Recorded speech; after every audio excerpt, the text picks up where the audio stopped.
Vamos iniciar hoje o capítulo 7 e 8 do livro Gênesis. Nós estamos tratando aqui do tema o dilúvio. Como nós já afirmamos, este é um dos eventos mais estranhos da história bíblica, devido a nós encontrarmos passagens que dizem que Deus se arrependeu de ter feito o mundo e se arrependeu de ter feito o homem, como se o Pai tivesse sentimentos semelhantes aos sentimentos dos homens e fosse possível até se arrepender de uma obra que ele teria feito. Isso também traria uma suspeita sobre o Pai de que ele não seria perfeito nos seus projetos ou nos seus propósitos. O Pai teria demorado um tempo considerável para preparar o planeta, estabelecendo o ambiente material, estabelecendo as águas, os montes, os primeiros seres vivos, as plantas, os répteis, e depois o homem, que foi o ponto mais alto da sua criação, e tendo chegado em determinado tempo, ele, vendo que havia uma corrupção geral do ser humano, e não poderia ser diferente, pois era um tempo de selvageria, ele resolve se arrepender e destruir todas as coisas através de um dilúvio, que teria, segundo a palavra escrita na Bíblia, ocorrido em todo o mundo. E nós aventamos aqui a possibilidade das coisas não serem bem como estão escritas, e que se tratam, evidentemente, essas narrativas de parábolas que contam uma história para nós entendermos certos fatos que ocorreram na história antiga do planeta. Achamos, no nosso entendimento, que o dilúvio foi um evento localizado, como também a ciência nos nossos dias, aqueles que se ocupam de estudar o passado, também acredita ter sido em determinada região que houve essa grande inundação, destruindo uma boa parte dos seres vivos que estavam ali. E no meio deles havia esta família, ou este povo, ou esta tribo, chamada Noé, que, segundo a palavra nos diz, andava com Deus, fazia as coisas conforme a vontade de Deus, também não nos dando a Escritura nenhum tipo de informação a respeito de qual seria essa vontade de Deus. Nós sabemos da vontade dele, mas ficamos sabendo muito tempo depois. Há de considerar também que nesse tempo de selvageria não havia qualquer instrução de Deus a respeito da conduta dos homens. Então os homens não poderiam ser julgados por uma coisa que eles não sabiam que era errada. Temos que ver um simbolismo nesse gênero humano corrompido, conforme nos fala a Escritura Sagrada. Se não for pelo simbolismo, tudo perde o sentido. Nós temos que ter bastante cuidado ao examinarmos as letras das Escrituras, para nós não nos apegarmos ao radicalismo do sentido literal. Isso levaria-nos a defender uma ideia e um pensamento bastante irracional. E isso tiraria Deus da lógica que nós conhecemos atualmente na Terra, a lógica da ciência e das coisas que estão à nossa volta. Muito bem. No capítulo 7, a gente vê aí a família de Noé sendo avisada que o dilúvio estava perto de acontecer.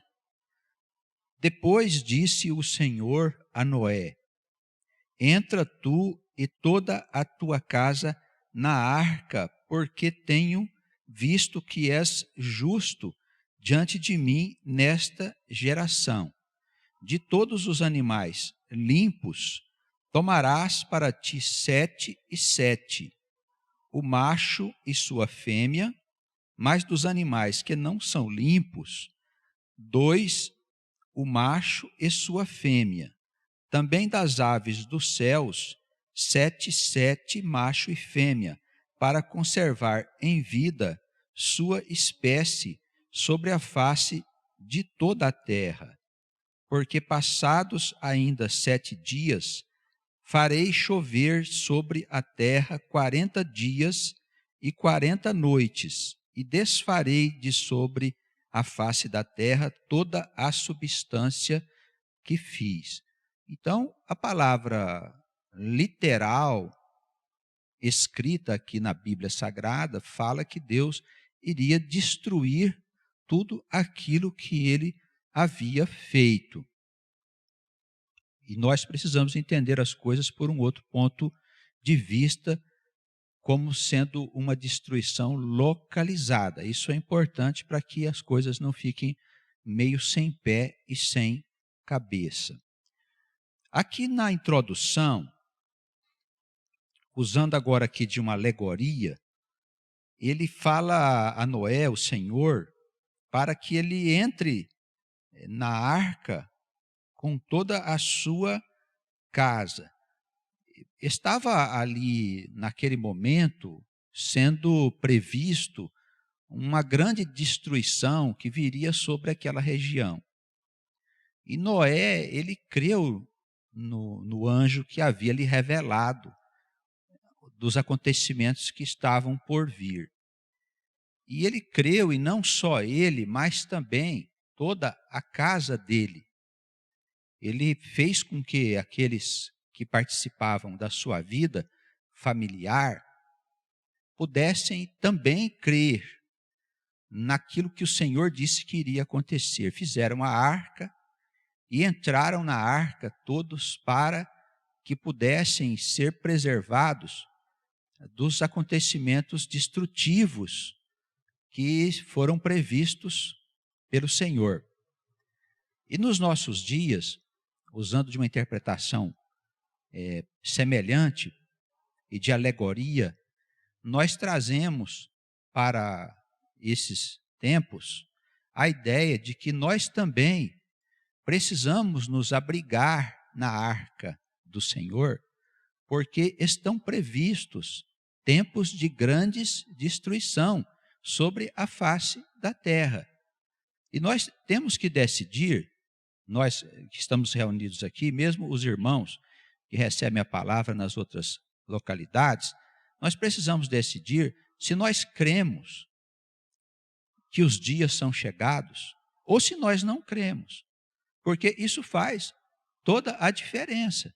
Se nós acreditamos que são chegados os dias do fim dos tempos, é melhor nós nos prepararmos para isso, porque o que nós temos visto é que tem alguns irmãos na comunidade que não percebe o que está se passando, que escuta a palavra de Deus anunciar os perigos que estão por vir, mas continuam vivendo como se esses perigos não fossem chegar.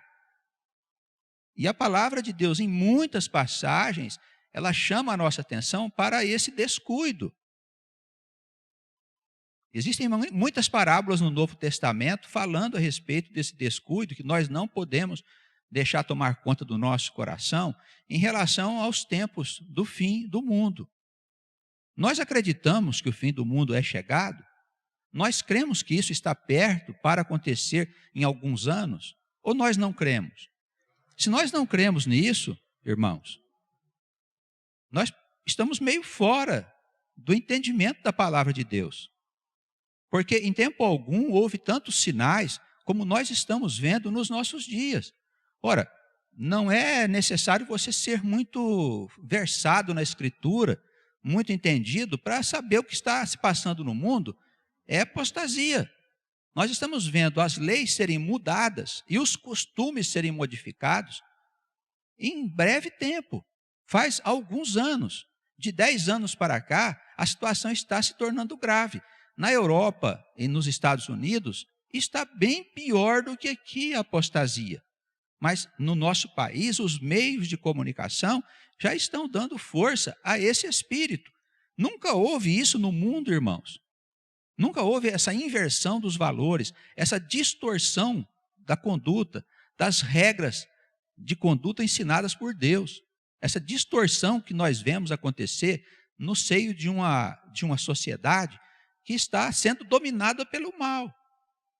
Se nós não nos atentarmos para o fim das coisas que vai se aproximando, nós não vamos nos preparar, nós não vamos entrar na arca. Porque entrar na arca é crer que estas coisas estão para acontecer e que nós vamos enfrentar alguns dias de destruição. Não é mesmo? Não são 40 dias, mas a palavra nos diz que nós vamos passar 3 anos e meio de muitos sofrimentos e de muitas dificuldades.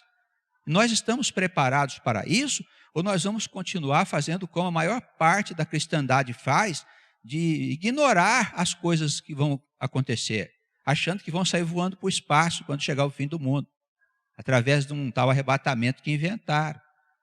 Porque se vamos ser arrebatados, não precisamos nos preparar para isso, não é verdade?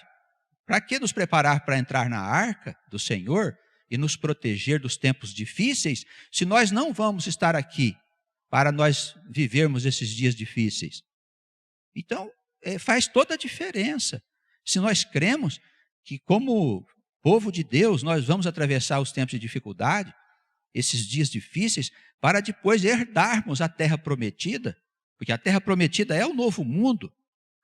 Essa é, na verdade, a nova Jerusalém, que está esperando o povo de Deus. Não é um lugar localizado como foi aquela imagem que Deus ofereceu ao seu povo, levando até o estado de Israel, o atual Israel de hoje, a Canaã, dizendo, olha, essa é a terra que manda leite e mel. Aquilo era uma imagem das coisas que estavam por vir, era uma figura destinada a ensinar o povo de Deus daquilo que iria se passar com o planeta como um todo. A terra prometida está aguardando o povo de Deus. E certamente é esse mesmo mundo. Deus não vai destruir o mundo, como a própria palavra nos diz, não vai destruir o mundo outra vez. Nós vamos seguir existindo nesse mundo, num mundo que será construído sobre uma nova base, um novo alicerce, sob o alicerce do amor e do conhecimento da verdade, porque a verdade não está no mundo, irmãos. Infelizmente, o entendimento das coisas do Senhor está limitado pelo desenvolvimento do homem, que ainda não se acordou, não se despertou o suficiente para entender a profundidade de tudo aquilo que Deus tem para revelar para ele e que será futuramente revelado.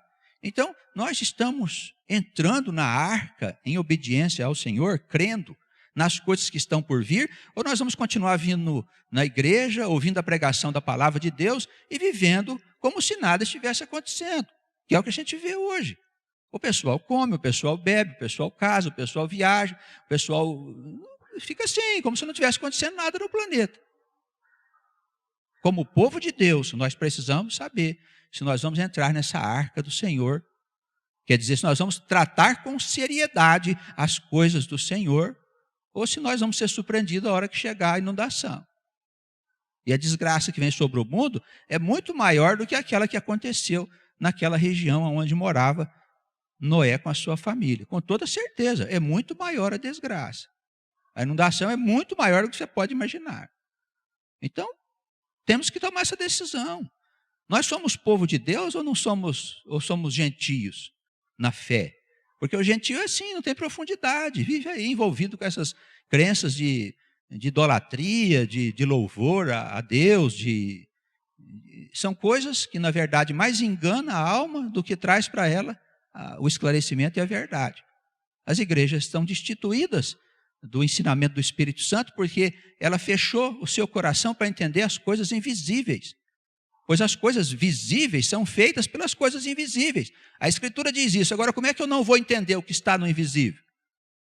Como é que eu vou dizer que a revelação das coisas invisíveis e das coisas eternas provém do diabo, para sustentar essas teses teológicas já ultrapassadas e que estão no mundo há quase 20 séculos. Precisamos mudar isso, irmãos. A gente não pode mais continuar dando ouvidos a esse tipo de conceito, de doutrina. O mundo está indo para um buraco que vai ser um desastre enorme. Os irmãos podem ter certeza, ninguém vai subir para o céu voando. Ninguém vai subir voando para o céu. A gente vai ter que enfrentar a inundação que vem e nós temos que entrar na arca do Senhor. E a arca do Senhor é a seriedade da igreja, a gravidade da igreja a proteger o seu povo. Os pastores que nos ouvem também precisam tomar providências, porque eles vão ser surpreendidos a hora que o mal chegar com toda a sua força. Não vão entender coisa nenhuma. Vão ser cobrados pelos seus crentes acerca dos acontecimentos.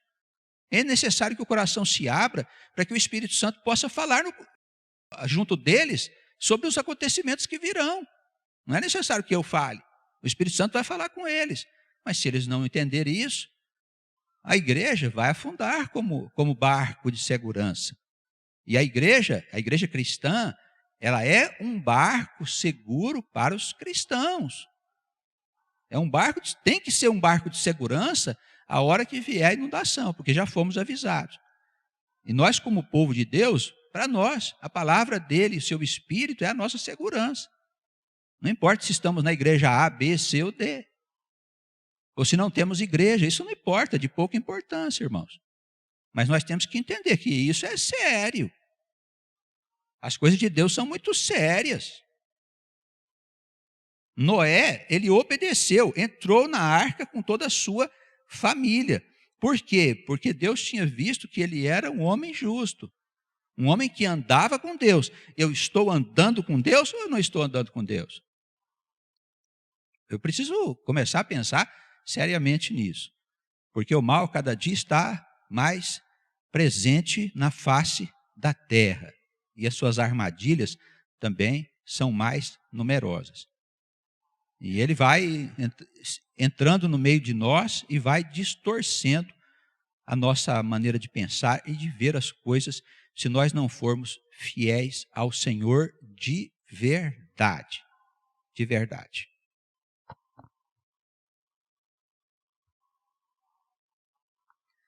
Versículo 5. E fez Noé conforme tudo que o Senhor lhe ordenara. E era Noé da idade de 600 anos, quando o dilúvio das águas veio sobre a terra. Aqui fala da idade dele, né? Ele teria vivido muitos séculos, coisa que não é comum ao organismo humano. Daí acharmos que Noé vivia na sua descendência. Essa ideia do patriarca viver na descendência dele é uma ideia muito comum à Escritura Sagrada. Isso não tem nada errado. E nós sabemos também que a alma pode voltar a viver de novo, se Deus assim o desejar. Há exemplos nas Sagradas Escrituras. Noé entrou na arca e com ele seus filhos, sua mulher e as mulheres de seus filhos, por causa das águas do dilúvio, dos animais limpos e dos animais que não são limpos, e das aves e de todo o réptil sobre a terra. Entraram de 2 em 2 para junto de Noé na arca, macho e fêmea, como Deus ordenara a Noé. Importante a gente saber que ele fez conforme Deus determinou. Então Noé obedeceu o Senhor. Amém. Nós temos mais para adiante uma revelação de leis, estatutos e juízos. Algumas coisas temporais, mas algumas eternas. E nós precisamos observar os estatutos e os juízos do Senhor. E nos esforçar muito para obedecer às regras. Quando nós damos testemunho de obediência ao Senhor, ainda que a gente não tenha profundidade no entendimento das suas coisas, Ele é misericordioso para nos amar e para nos dar vitória. Mas se nós não obedecermos o Senhor, se nós formos indiferentes aos estatutos, aos juízos do Senhor, o Senhor vira o rosto para nós. E sem Deus, o que vai acontecer?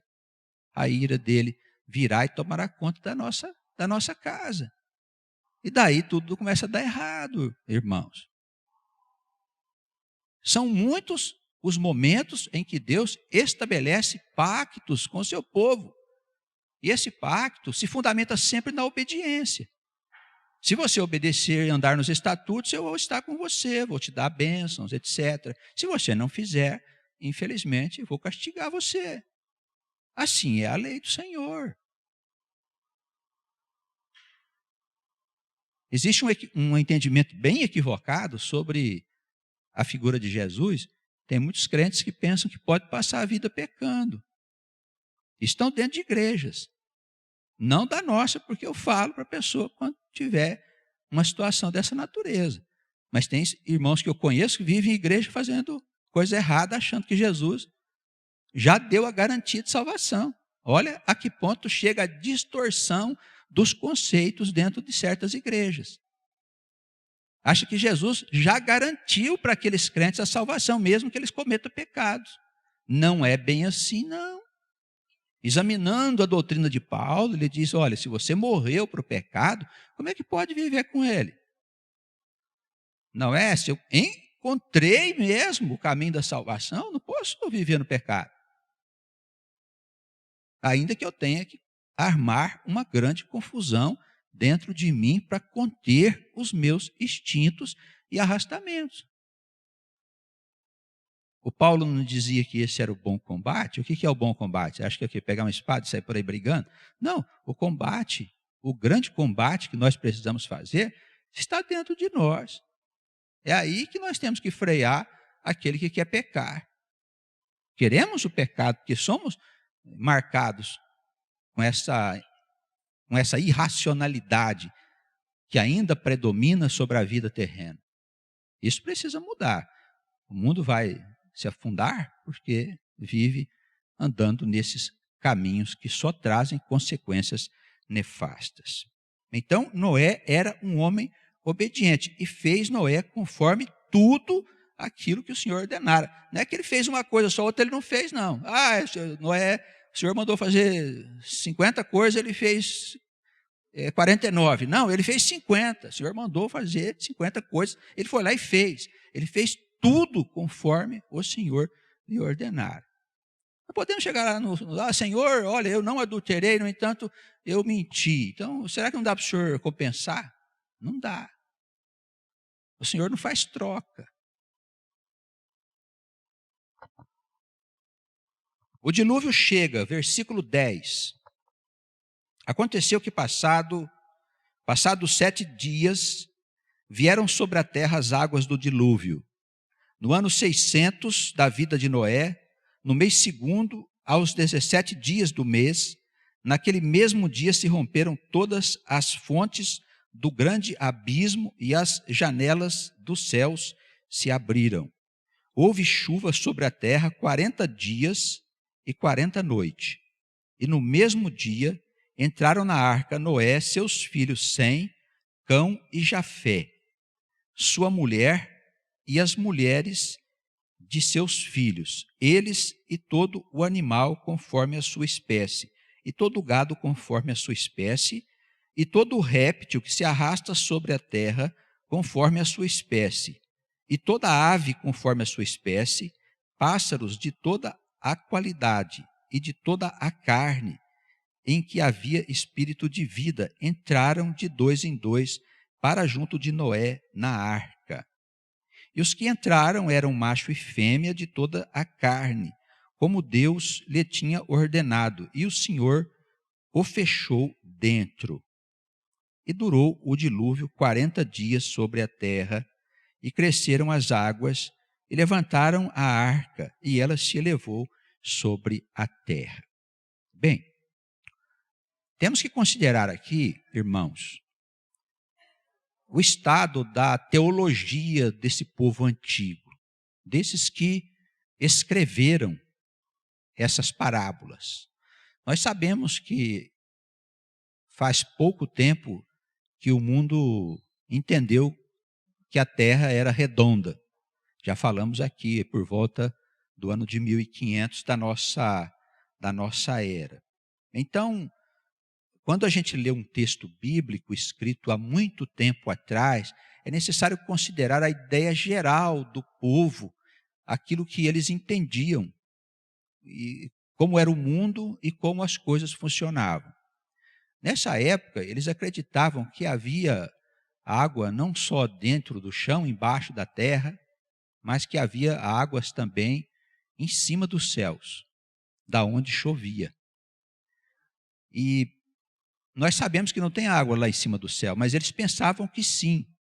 Por isso a palavra diz aqui no versículo 11, que as janelas do céu se abriram, como se houvesse aberto janelas no céu, e a água fosse despejada de lá, provocando um acúmulo de água muito grande. É importante sabermos também que uma chuva constante, por mais forte que fosse, durante 40 dias e 40 noites, não conseguiria cobrir toda a face da terra de águas. Isso a gente está falando aqui não para nós lançarmos dúvidas sobre o texto bíblico, mas para mostrar que nós estamos diante de uma história, de uma parábola contada para se referir a determinados fatos que na história do planeta se passaram, que são fatos graves, mas que o Senhor achou por bem nos contar dessa forma. Então, mantemos a forma, mas buscamos um entendimento mais claro, mais lógico a respeito dos acontecimentos do dilúvio. Vamos seguindo aqui. A partir do versículo 18, a palavra diz que as águas prevaleceram e cresceram grandemente sobre a terra, e a arca andava sobre as águas.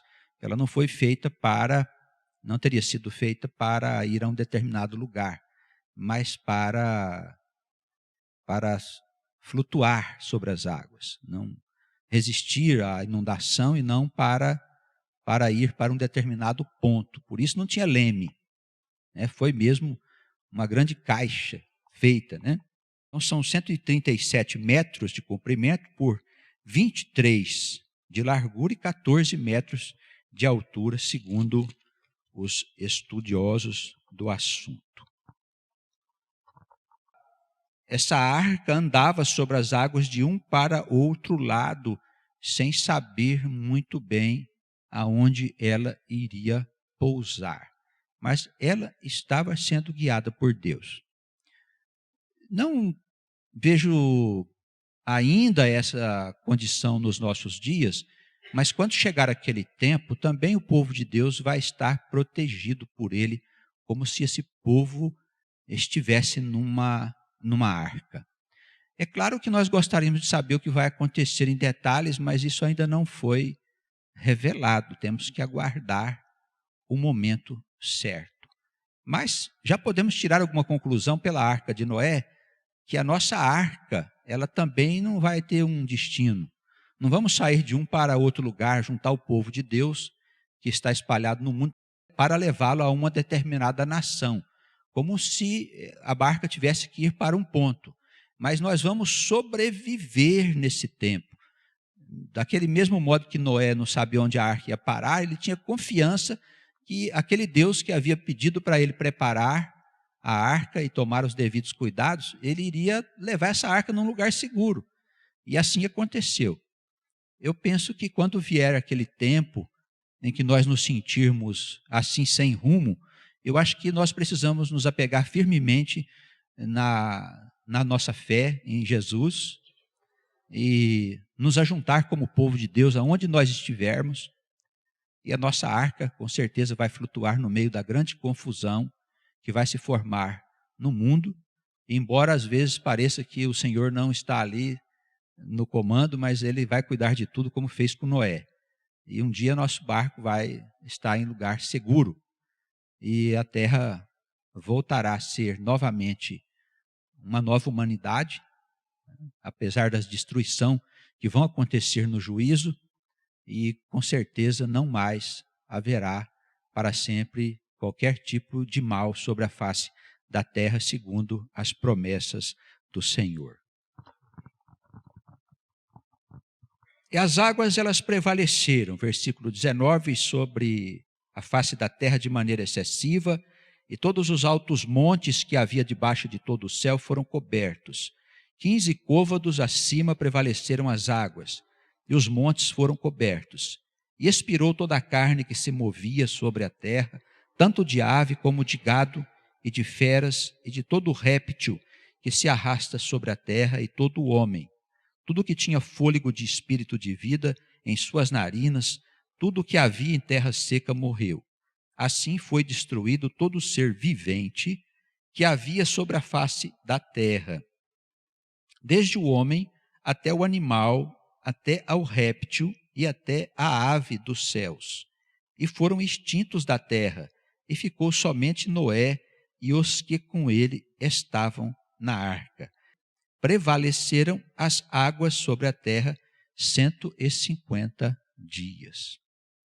Bem, para nós entrarmos aqui no capítulo 8, vamos fazer hoje, que é um capítulo bem curto, e concluirmos o dilúvio, queremos dizer o seguinte aos que não concordam com o que estamos colocando aqui. Os que querem interpretar a palavra no sentido literal, absoluto, e crer que as coisas se passaram conforme estão escritas aqui, por causa que Deus é Deus, porque eles falam assim, se Deus é Deus, ele pode fazer qualquer coisa. É claro que pode, mas nós não temos visto Deus fazer qualquer coisa. Pelo menos a história não registra eventos fora de uma determinada lógica. Então nós não cremos que ele faria isso apenas para agradar alguns crentes que resolveram que as coisas têm que ser no sentido literal. Mas nós respeitamos aqueles que pensam assim e que querem continuar pensando, não tem problema nenhum. Fica na paz, o que importa é Jesus e a sua salvação.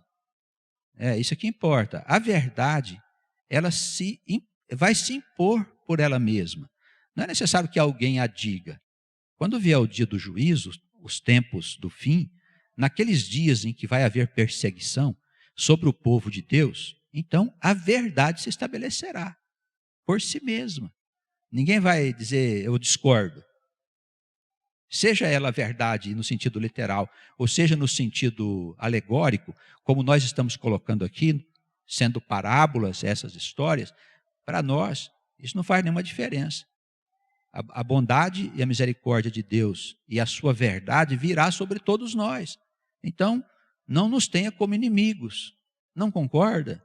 Não tem problema, não precisa nem escrever, segue acreditando naquilo que você acha mais lógico aí para o seu entendimento. Tá bom? Vamos entrar rapidinho aqui no versículo 8 para concluirmos. É um capítulo bem rápido. Lembrou-se Deus de Noé, versículo 1, e de todos os seres viventes e de todo o gado que estavam com ele na arca. E Deus fez passar um vento sobre a terra e aquietaram-se as águas. Cerraram-se também as fontes do abismo e as janelas dos céus. E a chuva dos céus deteve-se, e as águas iam se escoando continuamente de sobre a terra. E ao fim de 150 dias minguaram, e a arca repousou no 7º mês, no dia 17 do mês, sobre os montes de Ararate. Então esse Ararate também, que ninguém sabe direito onde fica. Suspeita-se que é na região da Armênia. É ali perto, no Oriente Médio. Tem uma cadeia de montanhas lá. É uma região de montes onde essa arca teria repousado, quando as águas começaram a baixar. E houve já muitas expedições, pessoas procurando algum pedaço de madeira dessa arca lá e nunca conseguiram encontrar. Essas montanhas têm muitas geleiras, e eles andaram investigando, procurando, mas não conseguiram encontrar nenhum vestígio de que houvesse por lá algum pedaço dessa arca. Que poderia ter sido preservado no gelo, alguma coisa assim, né? Não encontraram nada. Foram as águas, versículo 5, indo e minguando até ao 10º mês.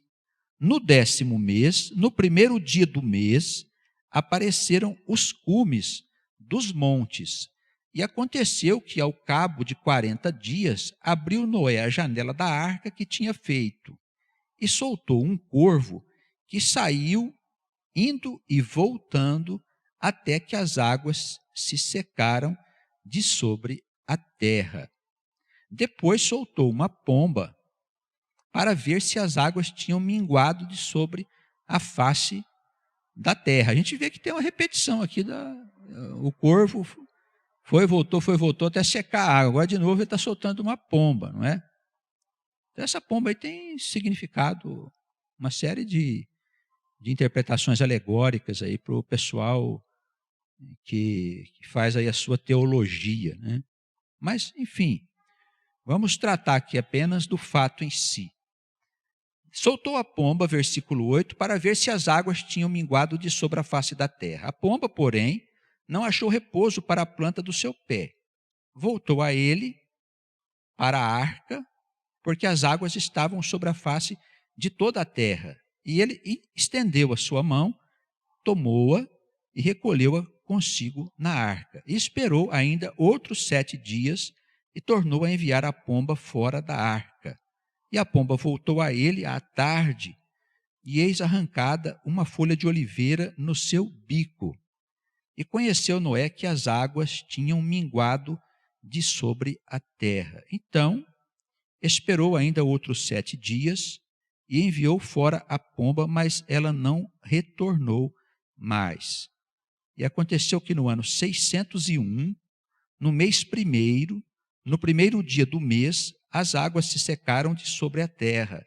Então Noé tirou a cobertura da arca e olhou, e eis que a face da terra estava enxuta. E no segundo mês, aos 27 dias do mês, a terra estava seca. Então falou Deus a Noé, dizendo: sai da arca, tu com tua mulher e teus filhos, e as mulheres de teus filhos, todo animal que está contigo, de toda a carne, de ave, de gado, de todo réptil que se arrasta sobre a terra, traze fora contigo, e povoem abundantemente a terra, e frutifiquem, e se multipliquem sobre a terra. Bem, os irmãos viram que nós fizemos aqui uma interpretação alegórica, dizendo que nós seremos preservados no fim do mundo de todas as tragédias que vêm sobre esta humanidade. Mas também serão preservados animais e plantas. Se nós fizermos um exame mais cuidadoso das profecias, existe uma ameaça muito grande da vida ser toda extinta na face da terra. Tamanhos são os eventos que virão sobre o planeta.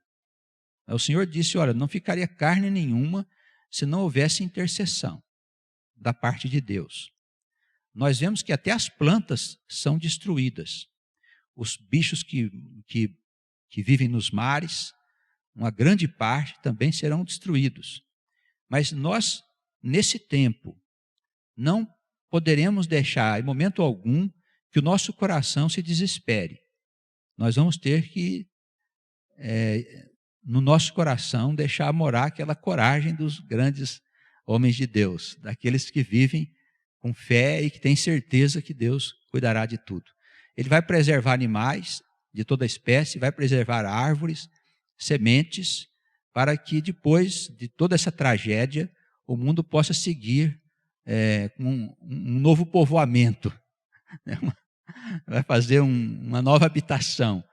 E muitas coisas terão que ser reconstruídas pelo povo de Deus e pelas nações que forem salvas.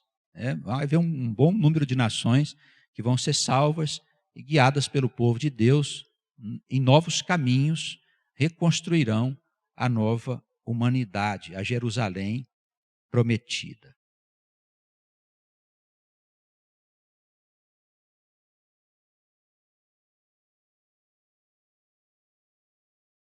Então saiu Noé, verso 18, e seus filhos e sua mulher, e as mulheres de seus filhos com ele. Todo animal, todo réptil e toda ave, e tudo que se move sobre a terra, conforme as suas famílias, saiu para fora da arca, e edificou Noé um altar ao Senhor e tomou de todo o animal limpo e de toda a ave limpa e ofereceu holocausto sobre o altar. Então vemos aqui Noé começando os rudimentos de uma relação mais estreita com Deus através de determinados sacrifícios. Aqui já começa o desenvolvimento de uma vivência religiosa, vamos dizer assim, entre aquele que crê e o seu Deus. E o Senhor, perante esses holocaustos, sentiu o suave cheiro, e o Senhor disse em seu coração: não tornarei mais a amaldiçoar a terra por causa do homem. Isso é muito importante, porque quando chegar aquele tempo, vai ficar parecendo que a terra vai ser destruída. E nós temos que ter a certeza que Deus disse, depois do dilúvio, que isso não iria acontecer mais. É importante nós estarmos atentos a essa palavra, uma promessa tão antiga, que não pode ser mudada, porque é promessa do nosso Deus. Então não pode ser mudada. Não tornarei mais a amaldiçoar a terra por causa do homem, porque a imaginação do coração do homem é má desde a sua meninice. O que quer dizer meninice? Ele está falando aqui da infância espiritual do homem, da alma. Isso significa o quê? Que Deus olhava aquele tempo como se fosse uma infância da humanidade, os rudimentos da humanidade. Aí nós entendemos melhor os acontecimentos que vieram a provocar esse cataclisma no planeta nesse período. Nem tornarei mais a ferir todo o vivente como fiz, enquanto a terra durar, preste bem atenção nisso aí, enquanto a terra durar, sementeira e cega, e frio e calor, e verão e inverno, e dia e noite não cessarão. Ele diz aí que ele não vai mais destruir a terra. Então o mundo não pode acabar, os irmãos concordam comigo? Quem fala que o mundo vai acabar em fogo, está interpretando de maneira equivocada. A promessa de Deus é que enquanto a terra durar, o que é a terra durar? Nós sabemos pela ciência que um dia a terra vai acabar. O sol tem uma vida útil. Claro que isso demora bilhões de anos. A terra ainda vai ser uma grande civilização, com formas de vida muito além do que nós podemos imaginar. Tal é o nosso atraso em relação às grandes civilizações que existem no universo.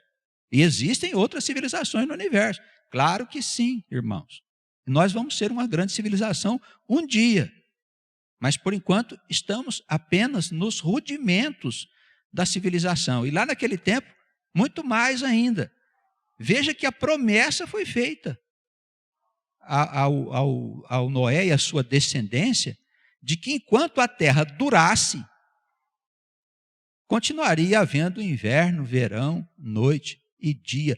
É isso que nós precisamos crer. O mundo não será destruído, evidentemente, até que termine a sua existência natural. Encerramos aqui o capítulo 8. Na próxima reunião, na próxima assembleia, nós vamos tratar também de 2 capítulos para entrarmos daqui a pouco na história de Abraão, o pai da fé. Daí a gente vai começar a trabalhar com uma história mais perto aqui do nosso tempo. Tá bem? Deus nos abençoe e nos guarde no seu amor e misericórdia. Permita que o Espírito Santo nos ajude a compreender, dentro do que for possível, esses assuntos tão obscuros, que estão contados há muito tempo, e que a gente possa entender de acordo com a situação do nosso coração, nós e os que nos recebem nas outras cidades. Que a paz do Senhor Jesus permaneça com todos os nossos irmãos, com todo o povo de Deus, estejam as ovelhas onde estiverem. Amém.